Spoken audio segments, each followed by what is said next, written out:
Prime Minister Andrej Babiš announced the news on Monday, saying Aleš Svoboda is expected to fly to the International Space Station aboard a SpaceX Dragon spacecraft next year.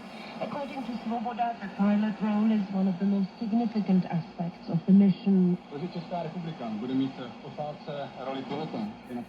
fact that the Czech Republic will have the role of pilot within the crew is absolutely crucial.